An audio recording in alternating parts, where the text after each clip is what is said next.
Class 9 life science chapter 4 জীববিদ্যা ও মানব কল্যাণ। Virus সংক্রান্ত কোষ থেকে যে অ্যান্টিভাইরাল প্রোটিন ফলিত হয় তা হলো ইন্টারফেরন। তোমরা সবাই মন দিয়ে শোনো আর লেখো। ক্লাস 9 চ্যাপ্টার 4 সবাই মন দিয়ে শোনো লেখো। সবাই লাইক আর সাবস্ক্রাইবটা দিয়ে দাও। সবাই মন দিয়ে শোনো। এইসব very very important question answer তোমরা সবাই খাতায় লিখে রাখো।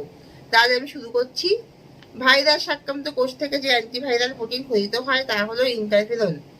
স্পোডোফটেরা লিটুরা নামক পতঙ্গের লার্ভা বিনাশ করতে প্রয়োজন জ্ঞানুরোসিস। নিচের একটি জলবাহিত রোগ ডায়রিয়া।